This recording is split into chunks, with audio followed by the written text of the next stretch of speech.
the tongues of mortals and of angels and do not have love, I am a noisy gong or a clanging cymbal.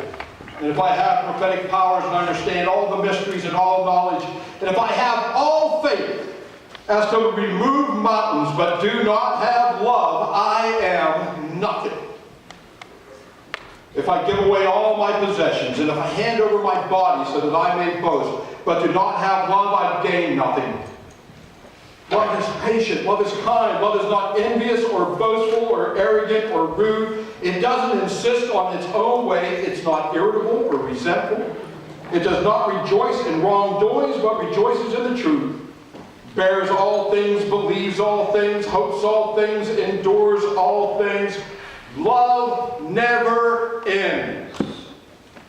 But as for prophecy, they will come to an end. For tongues they will cease. As for knowledge, it will come to an end. For we know only in part, and we prophesy only in part, but when the complete comes, the partial will come to an end. When I was a child, I spoke like a child, I thought like a child, I reasoned like a child. When I became an adult, I put away my childish ways. For now we see in a mirror, dimly. But we will see face to face. Now I know only in part, then I will know fully, even as I have been fully known. And now faith and hope and love abide, these three.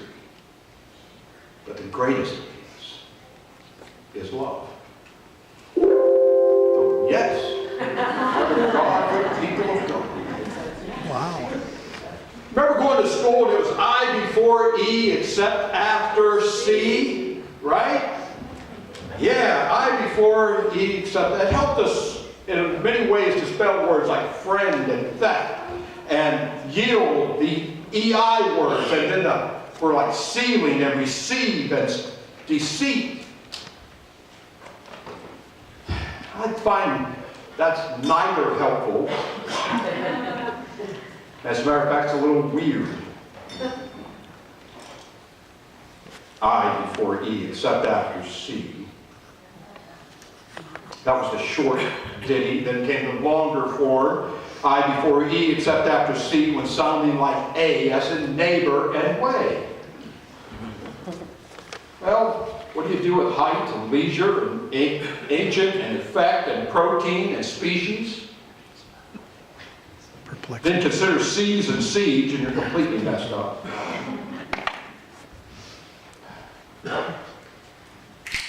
If you eventually became a good, it's supposed to help you become a good IE or EI speller. But it fell short on so many ways, the I before E except after C rule, that it came down to the fact that there were so many words that didn't fall into that our native country language of England finally came out and said in a 124-page of ideas for teachers on how to make spelling better, don't even give the kids the option. Just teach them how to spell EI and IE words. Because it's not a rule. If it's not a rule, good advice. Spelling conventions are a useful way to approach 1 Corinthians 13. It can be thought of as an answer to the question, how can we spell love? Paul gives us this.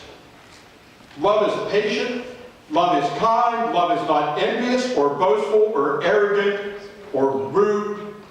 Love does not insist on its own way. Love is not irritable or resentful. Love does not rejoice in wrongdoings, but rejoices in the truth. Love bears all things, believes all things, hopes all things, endures all things. What Paul is telling us when you spell love is simple.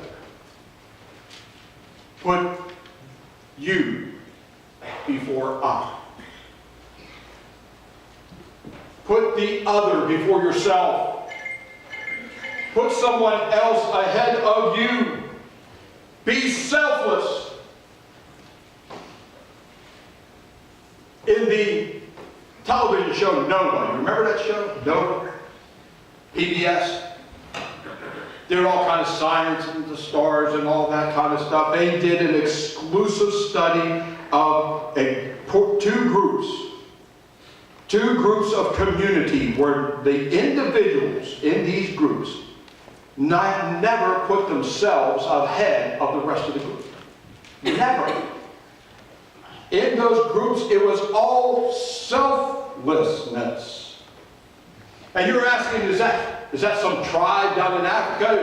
Is it some place in South America? No. The two groups are ants and cockroaches. We're getting outdone by ants and cockroaches. I got stuck this week. I got stuck on this phrase in 1 Corinthians 13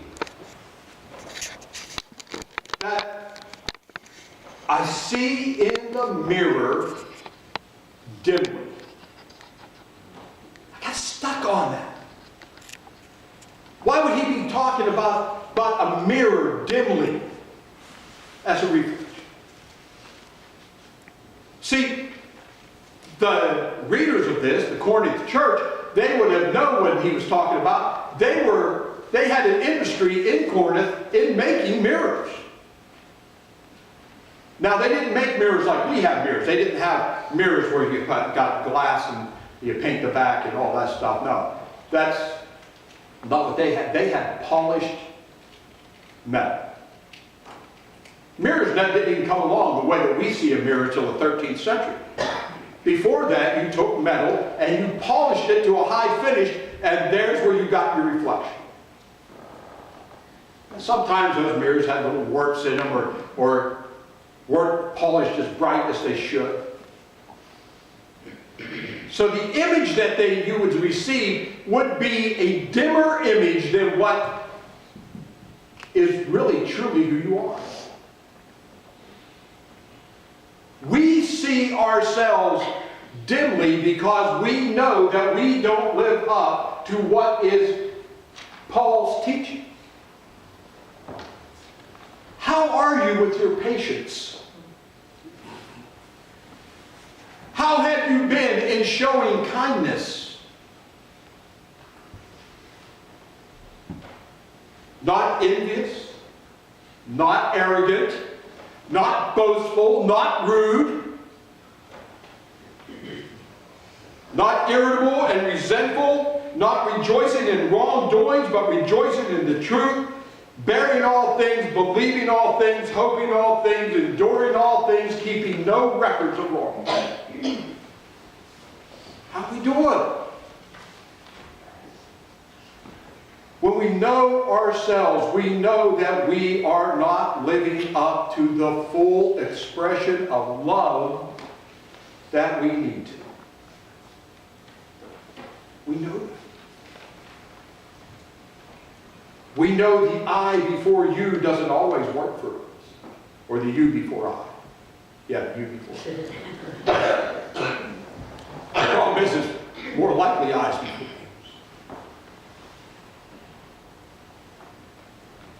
Wednesday, it was awful cold. Did you think about those who weren't warm? Who didn't have a furnace? Or at least a fire?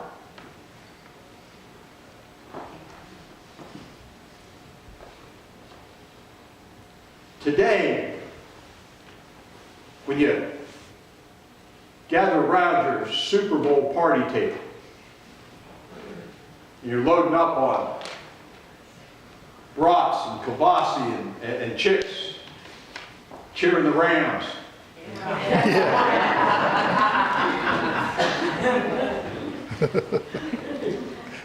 You think about those who have no Super Bowl party to go to, or even TV to watch it.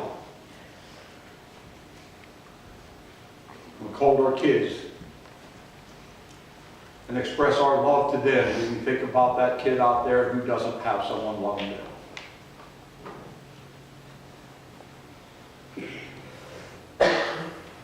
See, to be a Christian, we see ourselves so dimly. But there will be a time when we will shine, where we will be brighter, when we will see ourselves through the eyes of one who is nothing but love, and that is our God. Because James tells us in the Scriptures, God is love. And if you know love, you know God. And we need to be a reflection of God in our communities and in our families, in our neighborhoods. Do you worry about your brother or sister who doesn't know Jesus Christ? Do you worry about your neighbor? Do you worry about your co-worker? Do you worry about your friends? That they don't have that relationship with Jesus. And so you got to invite them. Invite them to church, invite them to a Bible study, invite them into a relationship with Jesus Christ. That's what we need to be doing now. Reaching out into our neighborhoods and to our family and to our friends and reflecting the love of Jesus Christ into our community and to those around us.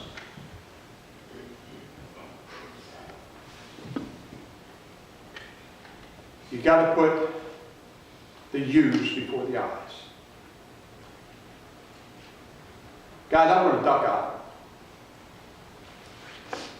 We got a bad report from the hospital. I got to go. Mom's not doing it.